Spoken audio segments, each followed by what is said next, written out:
में कन्यादान का कार्यक्रम करना है तो उन्होंने सहर्ष उन्होंने कहा कि शुरुआत देर से कर दो, जितने भी पैसों की आवश्यकता होगी पैसों की कोई कमी नहीं आएगी।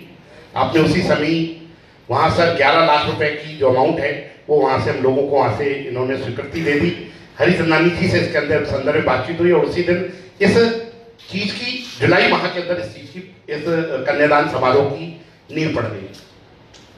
आपसे संपर्क करने के बाद सबसे बड़ी चीज है कार्यक्रम कहाँ होगा। तो कार्यक्रम जब तय होने के लिए हम लोग बातचीत करी तो बातचीत करते हुए हमने महेश तेजवानी जी के जो साईं बाबा मंदिर के ट्रस्टी हैं उनसे बातचीत करी, जो मेरे बड़े भाई भी हैं, हमारा पूरा अधिकार भी है उनके ऊपर। तो उनसे निवेदन किया कि भाई साहब जगह करनी, उन्होंने कहा जगह की कोई दिक्कत नहीं है, जगह की कोई समस्या नहीं है, जगह 1 मिनट में आपको मिल जाएगी, जगह भी है कमरे भी हैं। और उसके अलावा जो इन्होंने जो सबसे बड़ी बात कही ना कि शादियां आज तक जितनी भी होती है वो पीछे समारोह स्थल पे होती है। जो 11 जोड़ों की शादी होगी वो पहली बार जहां पर साईं बाबा मंदिर, साईं बाबा की मूर्ति है, उस वाली जगह के ऊपर आपने उस जगह के ऊपर शादी की स्वीकृति दी। ये अपने आप में भी एक इतिहास अपने आप रचने जा रहा है। बात हो जाती है जगह की, बात हो जाती है प्रथम शुरुआत होने की। उसके बाद हमने बातचीत भाई साहब ने, क्योंकि हमारे अग्रज हैं राम भाई साहब, राम गुलाबानी जी, आपसे बातचीत करी तो आपने कहा कि देखो भाई ऐसा है कि कन्याओं का काम है और कन्याओं का काम बिल्कुल इतनी आसानी से नहीं होगा और बहुत बढ़िया होगा। जैसा मैं अपनी बेटी की शादी करता हूँ वैसी बेटी की शादी होगी। खाना जो होगा वो ऐसा नहीं होगा कि कोई बाल्टियों में और एक तरीके से सामूहिक विवाह की तरीके से होगा, ऐसा नहीं होगा। कार्यक्रम होगा बढ़िया होगा। 1 रुपए से लेके 1 लाख रुपए तक, 1 लाख रुपए से लेके 10 लाख रुपए तक कुछ भी खाने का खर्च होगा, वो पूरा भोजन की व्यवस्था रामचंद्र गुलाबानी जी ने अपने परिवार की तरफ से स्वीकृति दी। मैं आपका निश्चित रूप से आज इस कार्यक्रम के लिए धन्यवाद दूंगा। इस कार्यक्रम को पूरा करने में हमने एक कोर कमेटी बनाई और क्योंकि एक जना कोई कार्यक्रम नहीं कर सकता है और इसके अंदर सह संयोजक की भूमिका अदा करने के लिए मेरे शुरू से मेरे को समाज में आगे बढ़ाने में जिनकी का योगदान रहता है, हरिचंदानी जी के साथ में हम लोगों ने मिलकर इसकी योजना को करा और हमने 11 जनों की कमेटी बनाई। कमेटी के अंदर शंकर बदलानी जी, जो कि अमरापुर सेवाघर की यदि बात करें तो अमरापुर सेवाघर सुबह से लेकर शाम तक आपकी सेवाएं वहां पर जुड़ी रहती है। मतलब आप वहां पर ही रहते हैं, सुबह 8 बजे जाते हैं, रात को 8 बजे तक सारे लोगों की सेवाएं देते हैं। शंकर बदलानी जी ऐसी शख्सियत है जो अपने जीवन में ऐसे ट्रस्टी है हमारे कि जो अपने जीवन में पूरा जीवन का जरूरी सारे पूर्ण करने का सुबह से लेकर शाम तक वहां पे अपनी सेवाएं दे रहे हैं। इस लाइन की अंतिम पंक्ति में मेरे साथ में ओम प्रकाश हीरानंदानी जी। ओम प्रकाश हीरानंदानी जी के बारे में बताएंगे। आप भोलेश्वर मंदिर वैशाली नगर से जुड़े हुए रहे और आपका हमारे साथ में जब संस्था में जुड़ा तो कई सारे हमने नए आयाम इन सब चीजों के लिए करे और हम लोग इस पूरे अमरापुर सेवाघर में भी आपके साथ में हमारे साथ में ट्रस्टी हैं। मेरे सीधे हाथ की तरफ विराजमान है गिरधर तेजवानी जी। गिरधर तेजवानी जी का आप लोगों को किसी को भी परिचय देने के लिए आवश्यकता नहीं, परंतु 2008 में मेरे साथ में जब सिंधु जागृति मंच बना था उस समय मेरे साथ में जुड़े थे और उस दिन से लेकर मेरी जब से उंगली पकड़ी आज तक उंगली इन्होंने छोड़ी नहीं। तब से लेकर आज तक मेरा हर चीज में मेरे साथ में मतलब मैं यदि इधर से ऐसा हूं तो मेरे पीछे की तरफ देखोगे तो गिरधर तेजवानी जी हैं। इस तरीके मेरा जीवन चल रहा है। प्रेम केवल अमानी जी हमारी ट्रस्ट के ट्रस्टी हैं। कुसुम आर्य जी स्कूल से रिटायर होने के प्रिंसिपल होने के बाद में सेवा के क्षेत्र में आगे बढ़ी और सिंधी लेडीज क्लब से आप जुड़ी हुई हैं और सिंधी लेडीज क्लब में जुड़े होने के साथ साथ मेरी बड़ी बहन जिस घर में शादी की उसमें घर में आप दौरानी है तो साथ साथ पूरा समाज में पूरा समय देती हैं। दिशा इस्लानी सिंधी लेडीज क्लब की अध्यक्ष है और कोर कमेटी के अंदर भी पूरा सिंधी लेडीज क्लब का फ्रंट के बैनर में कहीं पर भी सिंधी लेडीज क्लब नहीं है, परंतु उसका बैक बोलेंगे तो पूरा सिंधी लेडीज क्लब है। सिंधी लेडीज क्लब यदि हम लोगों के साथ में नहीं आती तो इतना ज्यादा बड़ा आयाम हम लोग स्थापित नहीं कर सकते थे। ये मैंने आपको मंच के परिचय के साथ साथ आपको ये भी बता दिया कि जो ऊपर बैठी हुई जो शख्सियत है वो ऐसी शख्सियत नहीं है कि सिर्फ व्यक्ति हैं, व्यक्ति नहीं, उनके पूरे संस्थाएं पूरी इस सब संस्थाओं में चलती हैं। 8 दिसंबर 2024 को साईं बाबा मंदिर में ये कार्यक्रम होने जा रहा है। मैं इसमें एक आप लोगों को चीज बताना भूल गया, उसके लिए मैं सच्चाई में पहले माफी चाहता हूं, क्योंकि मैं स्वामी हृदयाराम जी का शिष्य हूं। स्वामी जी हमेशा पढ़ाई कन्या की शादी कराने में हमेशा जोर दिया करते थे। हमने उसी प्रेरणा को लेकर इस कन्यादान समारोह का आयोजन हम लोग कर रहे हैं। स्वामी हृदयाराम जी का नाम हमारे साथ में सर्वप्रथम है। साईं बाबा मंदिर सिंधी समाज महासमिति इसमें सहयोग की दृष्टि से पूरा अपने इस कार्यक्रम को कर रही है। साथियों, जब हमारे को खानचंदानी साहब ने अमेरिका से इसकी स्वीकृति दी तो उसके बाद हमने फॉर्म बनाए। फॉर्म बनाने के बाद उसमें हमने तय किया कि हम लोग 8 नवंबर तक इस फॉर्म को प्राप्त करेंगे, उसके बाद हम प्राप्त नहीं करेंगे। परंतु आपको आश्चर्य होगा कि जब हमने फॉर्म बनाया और सोशल मीडिया पर और आपकी न्यूज़ के जरिए से, आपकी मीडिया के जरिए से जब ये पूरा देश दुनिया में पहुंचा तो हमारे पास में सितंबर माह में ही हमारे रजिस्ट्रेशन पूरे हो गए। मतलब आप ये देखिए कि हमारे को 2 महीने पहले ही हमारे पास रजिस्ट्रेशन पूरे हो गए। हमने जो टारगेट लिया था वो हमारा टारगेट हम लोगों को उसी दिन अचीव हो गया। उस पंजीकरण के बाद में हमने बैठ के एक लिस्ट बनाई कि कुछ लिस्ट बनानी है तो क्या क्या देना चाहिए। तो सारी लिस्ट अभी आप लोगों को उपलब्ध हो जाएगी, उसके बारे में मैं आपको बताऊंगा भी। परंतु जब हमने लिस्ट बनाई कि उसमें सोने की मंगलसूत्र होना चाहिए, टीवी होना चाहिए, फ्रिज होना चाहिए, अलमारी होनी चाहिए, सारी चीजें होनी चाहिए जो उसको उपहार की दृष्टि से पूरा देना है, उसकी लिस्ट बनाई। सिर्फ अभी हमने काल्पनिक तरीके से पेपर में बनाई, देने वाले का हमको मालूम नहीं। हमने जब लिस्ट बनाई तो लिस्ट बनाने के बाद लिस्ट बनने और लिस्ट को 60 आइटम को पूरा होने में कुल 4 घंटे का समय लगा। 4 घंटे के अंदर ही हमारे सब सहयोगियों ने उस लिस्ट को पूरा कर दिया और 4 घंटे में वो लिस्ट बनके तैयार हो गई, जिसकी कीमत यदि देखें तो एक बच्ची को उपहार की दृष्टि से 2.5 लाख से 3 लाख रुपए का सामान इसमें आइटम में मिलने वाला है, जो उसके अपने आप में एक है। तो इसको यदि पूरा कैलकुलेशन करते हैं तो करीबन 30 से 35 लाख रुपए का सामान तो उस बच्चों को मिलने वाला है सारे पूरे समाधान के रूप में। हमने उसके बाद में जब हो गए तो उन बच्चियों का फिजिकल, बच्चों को और बच्चियों को फिजिकल देखने के लिए हमने यहाँ पर बुलाया। उनका हमने नाप लिया, उनको जरूरी इंस्ट्रक्शन दिए। लड़कियों की जो लांछा पहनना है, जो लड़कों का सूट बनना है, जो वो सब चीज़ों को पहनने के लिए अंगूठियों की नाप होनी है, चप्पल की, जूतों की नाप होनी है, अन्य भी तरीके की कोई नाप होनी है, उनके लिए हमने जहाँ पे उनको बुलाया। तो यहाँ पर आने के बाद में परिवार जब यहाँ पर आके देखा तो आप ये देखिए कि वो दृश्य सभी के लिए देखने योग्य था। उस दिन भी हमारे साथ में अमोला खानचंदानी जी हम लोगों के साथ में थे कि परिवार हम लोगों से मिलकर, हम परिवारों से मिलकर बहुत खुश थे कि उन परिवारों के साथ में हम लोग जुड़ने जा रहे हैं। हमारा परिवार, हम उन परिवारों के साथ में कुछ जुड़ के कुछ अपने जीवन के अंदर कुछ नया कर सकते हैं, ये देखने को उस दिन हम लोगों को यहाँ मिला। उनको सारी पूछे करें। उसके बाद में हमने पंडितों के साथ में बैठकर बातचीत करी। पंडितों को हम लोगों ने क्या रस्में होती हैं, क्या रिवाज होते हैं, क्या क्या चीज होनी चाहिए, तो उन्होंने भी समाज में, मैं आप बताऊं, सारस्वत समाज का जो सारस्वत समाज का जो पंडित है, उन्होंने कहा कि हमारे 15 पंडित यहाँ पर उपस्थित रहेंगे। उनके साथ में सारे लोग रहने वाले हैं, मतलब उनके साथ जो पूजा कराने वाले हैं, जो मंत्रोच्चारण कराने वाले, आचार्य रहने वाले, पुरोहित रहने वाले, ये सारी की सारी जानकारियां देकर हमने ये सारी सब चीजों को परचेजिंग का काम भी हमने पूरा कंप्लीट किया। अब आपको बताऊं कि जो कार्यक्रम जो होने जा रहा है, जो 8 तारीख को, वो 8 तारीख को सुबह के सुबह हमारी जो जो साफा बंदी का जो कार्यक्रम रहता है, वो कार्यक्रम सबसे पहले होगा। उस कार्यक्रम के होने के बाद में बारात को तैयार करने के बाद में अजय नगर के अंदर पूरा 2 किलोमीटर का एक रनिंग है। उस 2 किलोमीटर की रनिंग के अंदर पूरी की पूरी बारात घूमेगी और वहां पर जगह जगह पर उनका स्वागत होगा।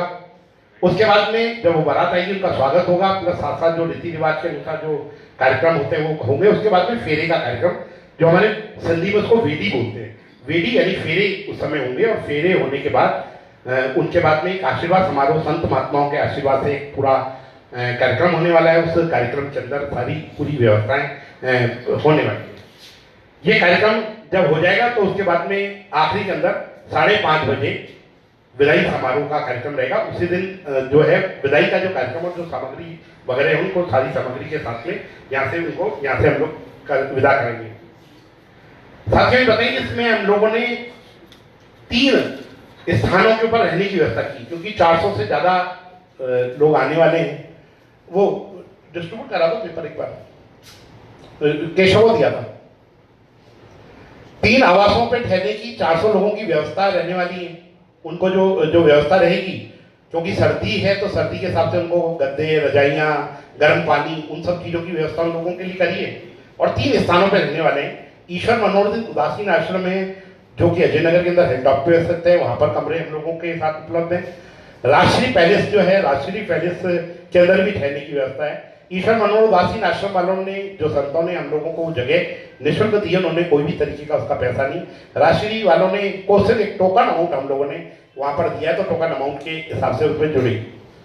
साथियों, मैं आपको एक आश्चर्य की बात बताऊं, मैंने प्रेस नोट में नहीं लिखा है, परंतु एक आश्चर्य की चीज बताऊं आपको। जब हम घोड़ी वाले के पास गए कि घोड़ी हमको 11 घोड़ियां चाहिए, तो उन्होंने कहा हो जाएगी, आप चिंता मत करो। मैंने भी कितने पैसे लगेंगे, क्योंकि पैसे मैं नहीं लूंगा। भाई पैसे नहीं लोगे, 11 घोड़ियों की व्यवस्था कैसे करोगे? नहीं, समाज का काम है, 11 घोड़ियां देंगे। तो जेठानंद कंपनी वालों ने कहा कि घोड़ियां, पर मैंने कहा नहीं, आप कुछ मत लो, पैसे मत लो, घोड़ी के मत लो, क्योंकि 4-4, 5-5 हजार रुपए के घोड़ी के लगते हैं। सिर्फ जो साथ में आदमी आने वाला है उसको हम लोग पैसे देंगे, तो पैसे हम लोगों के साथ में देंगे। मनोहर बैंड वालों से बातचीत करी कि हम लोगों को बैंड करना है, तो उन्होंने कहा कि साहब देखो, इस सब चीजों की टोटल हम लोग 41,000, 51,000 रुपए लेते हैं, परंतु हम आपसे कुछ नहीं करेंगे। हम लोग आपसे 21 जनों का बैंड देंगे, आगे बजाने वाला देंगे, ढोल वाला देंगे, और जो व्यवस्था करेंगे। उन्होंने भी हम लोगों को अभिशाप करेंगे सिर्फ 11,000 रुपए के अंदर वो जगह मतलब उपलब्ध करा दी। मतलब आप सोचिए कि इतना कम कहे, ड्रेस में आएंगे, वेल अप टू डेट आएंगे, जितने बजे तक रखो, शादियों का मुख्य सावा है, उस समय उन लोगों ने इस चीज की मन में भाव रखे, उन्होंने भी हम लोगों को सुविधा दी। शहनाई वालों से बातचीत की, शंकर बतलानी जी के पुराने मिलने वाले हैं, ओम जी के पुराने मिलने वाले हैं, तो उन्होंने दोनों ने बातचीत की, तो शहनाई वालों ने कहा कि भाई साहब, अब तो हो जाएगी, आपको जो देना वो दे देना। मतलब आप देखिए कि समाज भी जो जिस कार्य में काम कर रहा है, वो सब जने इसमें हाथ बढ़ाकर अपने कार्य को पूरा कंप्लीट कर रहे हैं। एक जानकारी आपको बता दूं कि इसमें हरि भाई आप बताओगे, इसमें जो जोड़े हैं वो अजमेर से हैं, खैरतल जो अलवर में आता है वहां का जोड़ा है, नसीराबाद से है, बालोतरा बाड़मेर में जो वहां का है जोड़ा, एक बाड़मेर का है, जयपुर के हैं केकड़ी जो कि केकड़ी में है, झालावाड़ से एक जोड़ा है, सुमेरपुर से है, फालना से है, और नई दिल्ली से। इस तरीके से देश भर से हम लोगों को इस सब चीजों के लिए जोड़े मिले। दिल्ली है, बाकी तो राज्य के, मतलब नई दिल्ली के जुड़ने से इसमें हम लोगों के साथ में एक जुड़ जाता है कि ये सारा व्यवस्था रहने वाली है। साथ ही इसमें और आपको बताऊं कि हम लोग इसमें नई तकनीक का पूरा इस्तेमाल करने वाले हैं। इसमें जो नई तकनीक जो हम लोग इस्तेमाल करेंगे, जो वॉकी टॉकी के जरिए से हम लोग सारे लोग एक दूसरे से जुड़े रहेंगे, पूरी जो भी चीज रहेगी सारी पूछे, जिस तरीके इवेंट होते हैं उस तरीके इवेंट के हिसाब से इसको पूरा हम लोगों ने पूरा इसको ऑर्गेनाइज किए। और 10 फोटोग्राफर लगाए हैं, 10 फोटोग्राफर और वीडियोग्राफर की इसमें व्यवस्थाएं की है, और हर पल को उसको कैच करने के लिए पूरी रहेगी। ड्रोन कैमरा लगाकर, ड्रोन कैमरा से भी उसकी हम लोग पूरी शूटिंग करेंगे, और कंट्रोल भी रखेंगे कि कहीं पर कोई किसी तरीके से कोई दिक्कत, कोई परेशानी तो नहीं आ रही है। वहां पे देखने के लिए 2 बड़ी एलईडी स्क्रीन लगाई है। 2 बड़ी एलईडी स्क्रीन लगाने से वहां पे जो दृश्य में, क्योंकि मंदिर परिसर में इतने लोग नहीं आ पाएंगे, बाहर की तरफ भी लोग उसको आराम से देख सकें, उसके लिए वहां पे एलईडी स्क्रीन की व्यवस्था की गई है। सिक्योरिटी गार्ड रखा गया है, क्योंकि जगह पार्किंग वगैरह के लिए 2-3 जगह पार्किंग के प्लेस हम लोगों ने प्लान किए हैं, तो वहाँ पे के लिए वैली पार्किंग की भी हम लोगों ने व्यवस्था की है।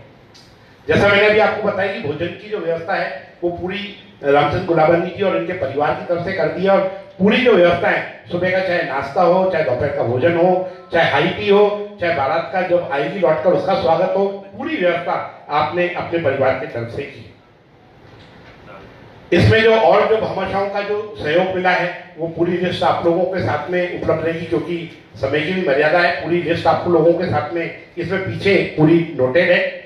और इसमें जो सामान जो देने वाले हैं, सोने चांदी के अलावा वस्त्र है, सुख सुविधा का सामान है, पूजन की सामग्री है, गृहस्थ जीवन में मंगलसूत्र, पेंडल और अपने नाम से रिंग है, बिछुआ चांदी का है, चांदी की गाय है, और स्टील की अलमारी है, फ्रिज है, टीवी है, एलईडी स्क्रीन है, वॉशिंग मशीन है, वोल्टाज की जो वॉशिंग मशीन है, सिलाई मशीन है, पैरों की कूलर है, सूटकेस है, 2 सूटकेस हैं, कुर्सियां हैं, डिनर सेट है, मिक्सर ग्राइंडर है, गैस के चूल्हे हैं, इलेक्ट्रिक प्रेस है, छत का पंखा है, हैंड ग्राइंडर है, टिफिन मिल्टन का है, वॉच है, कुकर है और दूल्हे की घड़ी है।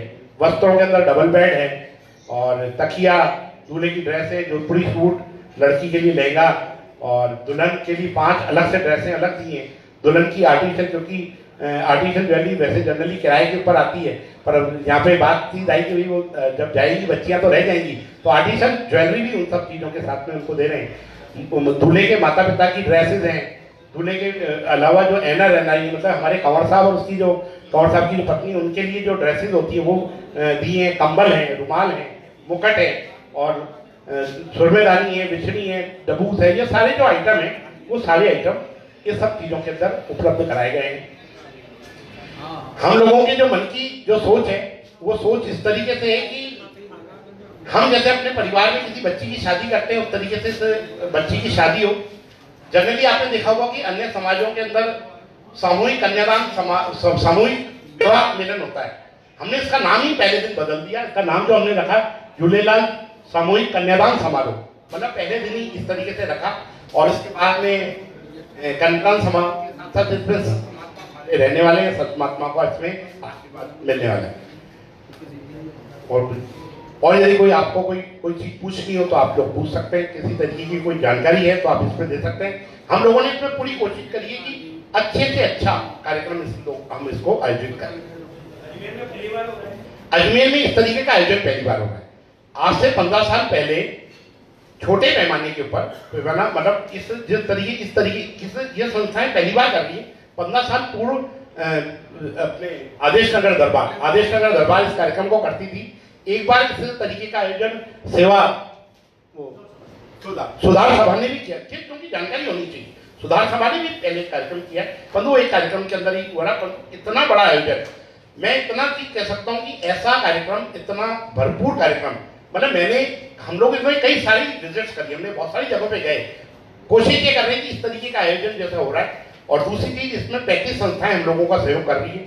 200 लोग इसके अंदर हम लोगों के साथ में कार्यकर्ताओं के रूप में, अलग अलग व्यवस्थाओं के रूप में, चाहे वो लड़के के साथ में शेडो जैसे होते हैं ना, शेडो रहते हैं, उस तरीके समाज के 4 जने उनके परिवार के साथ में रहने वाले हैं। हर चीज के लिए अलग अलग व्यवस्था है, मतलब कोई भी चीज ऐसी नहीं है कि कोई सिर्फ व्यवस्थाओं में कमी रहे। हर चीज की हमने इसमें व्यवस्था करी, इसको बढ़िया से बढ़िया तरीके से करें। आप में से और कुछ प्रश्न पूछना चाहता हो तो आपका स्वागत है। अजमेर की है? नहीं, पूरे राज्य भर से देखा उसके अंदर, पूरे राज्य भर से है और एक दिल्ली का भी है। मतलब इसमें जो है बाड़मेर से भी हैं, बालोता से हैं, जयपुर से हैं, नसीराबाद से हैं, केकड़ी से हैं, सोमेरपुर से हैं, फालना से हैं, सभी लोग जो नहीं, इसमें से सिंधी समाज के लोगों को ही हमने इसमें जोड़ा है, क्योंकि जो हमारे पास में फर्स्ट डॉनर हम लोगों के साथ में जुड़ा, उन्होंने कहा यही कहना था कि भाई कि सिंधी समाज के बच्चों का आप लोगों को करना है। इसमें सारा जो भी रीति रिवाज है, सारा रीति रिवाज सिंधी रीति रिवाज के अनुसार ही पूरा कार्यक्रम को, सिर्फ इस शादी को कराने का सिर्फ मूल मकसद शादी कराना ही नहीं है। उन रीति रिवाज जो हम लोगों से कई सारी रीति रिवाजें दूर चली गई है, उन रीति रिवाजों को भी जोड़ने का हम लोगों ने प्रयास किया कि उन सारी रीति नीति के अनुसार ये सारा कार्यक्रम हो। बैठे कुर्सी वाला बना पर, तो इस तरीके का कार्यक्रम हो, उसको भी हम लोगों को विशेष रूप से ध्यान देने का है जी। हाँ, इनकी सगाई करी हुई थी हमने। इसको करने से पहले जिनकी सगाई करी हुई है उन्हीं को ही हमने रजिस्ट्रेशन किया। पहली बार सबकी शादी हो रही है, वो सारे के सारे जोड़े, उन लोगों को फिजिकल उन शहरों में, वहाँ की पंचायतों के जरिए से, वहाँ की संस्थाओं के जरिए से, उन लोगों को भी हम लोगों ने वहाँ से भी उनकी इंक्वायरीज भी करी कि भाई ये किस तरीके की है, तो उसको भी हम लोगों को राज्य भर से सहयोग भी बहुत ज्यादा मिला है।